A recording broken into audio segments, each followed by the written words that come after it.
Hi everyone, thank you so much for coming back to my YouTube channel. My name is Lydia. I'm the Fun Finance Queen, your money mentor online. Today what I want to talk about is FIRE. FIRE. What is FIRE? F-I-R-E with periods in between. FIRE is Financial Independence, Retire Early. Now guys, this is a movement in America. As you know, I lived in the States for a long time, but FIRE is a way that people are able to limit their expenses and gain financial independence by basically managing how the income comes in and how the income goes out. So the key stages of FIRE, not key stages, the key steps to being financially independent and retiring early based on the FIRE movement is you earn more, you spend less, and you maximize the gap between the two, right? I'm gonna say it again. Earn more, spend less, and you maximize the difference between the two. So what does that mean? Okay, so how can you earn more? So one of the things that I particularly did when I wanted to earn more, you guys know I actually used to earn £3.50 as a food sales assistant, my first job ever. What I did was I decided to upskill. I decided to train myself or get educated in a different level so that I could earn more. How did I upskill? One of the things I did was I took the PMP exam. That's the Project Management Professional exam. So I'm a project manager now, a trained, qualified project manager, and this is one of the most highly in-demand professions in the country. So of course, it's very rare for me to be without a job because as a project manager, I'm always in demand. So I upskilled. That helped me to earn more. All right, what else? I am the queen of the side hustle. I always have a side hustle, and that is another thing that helps me to earn more. So think about it. If you work from 7:30 to 3:30, or if you work from 9 to 5, that gives you a good 16 hours a day, 8 that you might sleep with, but what do you do with the extra 8? Right? You work for 8 hours, you sleep for 8 hours, what do you do with the extra 8 in between? Do you come home and veg in front of the TV? Or do you go to the pub? What do you do with those 8 hours? What you do with those 8 hours is what will show you how great you can be, or how not great you can be. So pay attention to those 8 hours, use them wisely, and if necessary, get a side hustle so you can increase your income and earn more. What else can you do? You can ask for a raise. I'm talking about earning more. So if you're very good at your job and you feel like you could actually benefit, you could ask for a raise internally. They may not give it to you, but what does that mean? It means that you can go and actually be better somewhere else. Okay? Don't hesitate to move from a job. The job is not committed to you. Take the time and decide to, commit to yourself. Make that choice if you need to, but choose to actually upskill and up out if you need to. Okay? If you need to move to a job, that's a great way of getting a raise. What else? So you can save and you can get interest. That's another way of earning more. So instead of paying interest on your credit card, pay off that credit card, set the money aside and have the bank pay interest to you. That's another way of earning more. So remember, we're on this FIRE journey, trying to understand the FIRE process, and it's earn more, spend less, maximize the difference. Okay, so how can we spend less? Great question. I'm glad you asked. Well, we can design a life about being intentional, about how we spend our money. So what are the major costs that we have on this life? One is accommodation. We all pay a lot of money for rent, right? A chunk of our income. And the next one is typically like clothes and food. So how can we manage those things better? I'm going to give you some crazy examples. And you don't have to do these, but I'm telling you these are things that could potentially increase your trajectory towards retiring early. So what you could do in terms of that biggest expense of house or housing, you can house hack. Ever heard of house hacking? Guys, this is actually a phenomenal idea. If you, for example, live by yourself and you have a 2-bedroom house, you could potentially rent out one room to a lodger. I have a friend who did this and it worked out great for them. So they're paying half the rent and they're actually able to save 50% of that money aside, right? So house hacking is a great way to do this. Some people rent out their attic, right? Some people rent out their garage. It's totally up to you. You don't even have to be in the same space as somebody if you have that space. You could also rent from a landlord and sublet to somebody else if their landlord is okay with that. So you don't have to own these properties that I'm talking about. This is just something that's 100% doable, even if you don't own property, right? So Then you have other options such as carpooling. So our cars are very expensive, we know that. We spend a lot of money on gas or fuel and of course maintenance of that vehicle. Oh my gosh, we spent like a ridiculous amount of money recently just trying to get our service done. So how can we do better by actually saving with our vehicle? We can carpool. Carpooling is such a great idea. If you live close by and you have someone who's willing to make that journey, you can actually jump on, in the same vehicle and you drive one day and the other person drives another day. I did this a lot when I had young children, right? So there's carpooling. But of course, you actually have websites that you could go to nowadays and carpool as well. I've never used them, not recommending them for anything, so I'm not going to mention names, but that is an option too on saving money. So we're actually just talking about throwing ideas to the wall, earning more, spending less, and maximizing the difference. All right. So step 3 is maximizing the difference. Let's talk about that. So if you are making X amount of money and you're spending X amount of money, this is what you're making, this is what you're spending, it means that you have a gap. And that difference between what you make and what you spend is what you need to do the best with. That's what you need to maximize. So you could do a few things, right? You could save that money. You could just put it in a savings account, a high yield savings account, and let it accumulate.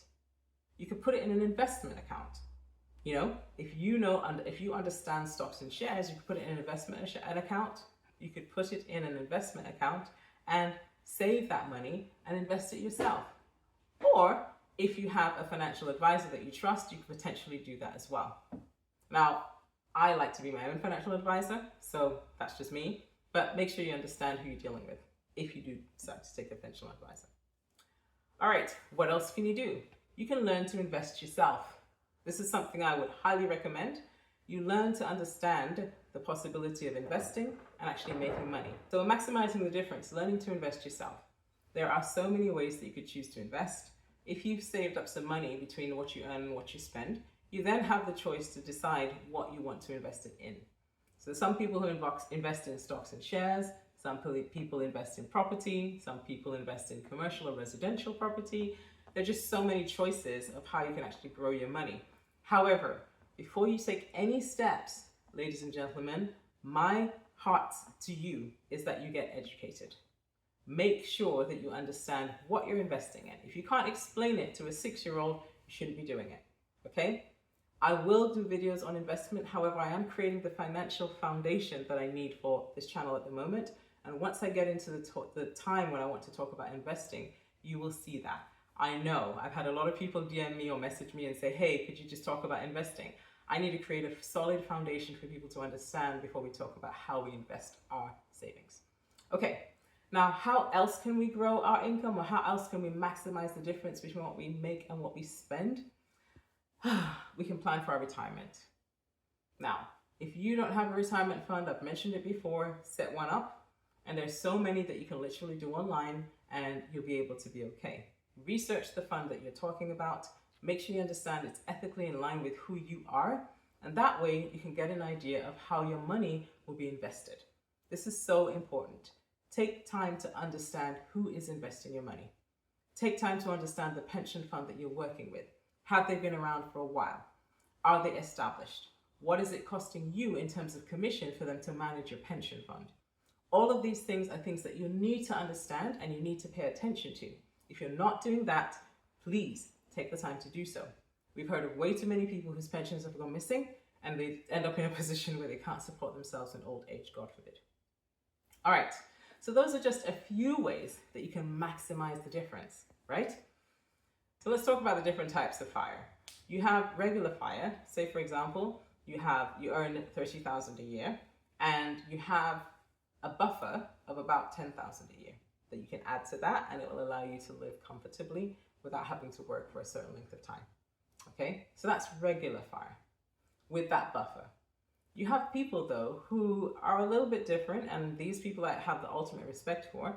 I just know I couldn't do this, but there are people who focus on lean FIRE. So these people might be the people who are like, lower their lifestyle, or they have no wiggle room. They will eat ramen, or they might live a rural lifestyle, okay? They're not motivated necessarily by spending money at all, okay? So these people are people whom, for example, may not be able to work, and they find ways to ensure that they don't have to work. It could be one or the other. So lean fire is something that has to be able to fit your lifestyle. For example, if you live in a rural area, or you have, like, you live off the land, or you have a caravan or something like that, you might be able to have that lean fire lifestyle.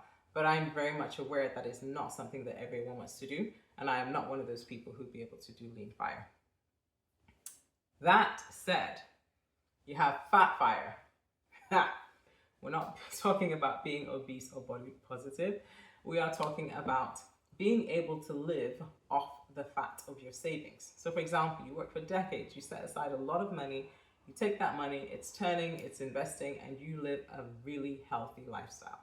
That is called fat fire, okay? But it does mean that you have to have worked for a long time to accumulate what you're enjoying towards the end of your life. Now, you also have Barista FIRE. So this I find really interesting, and it seems like it's a lot more doable for most people. What is Barista FIRE? So this is literally where you might downsize, right? Or you might change careers, and you focus on flexibility and doing something that gives you satisfaction.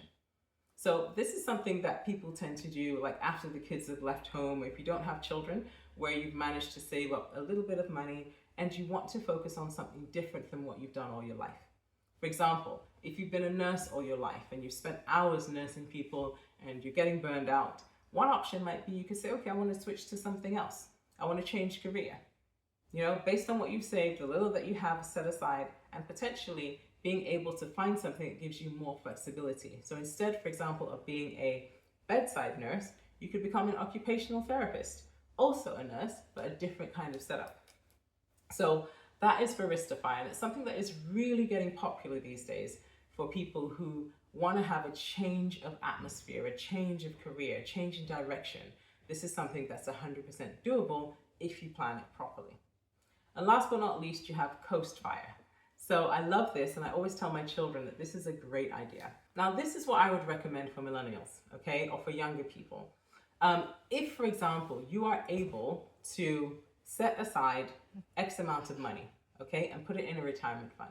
Let's say you get out of university, you stay maybe with your parents, and you're able to take that money that you earn, stuff that money into a savings account, and make a decision not to touch it. Put it into a retirement account and leave it there for the next 20 years. And guess what?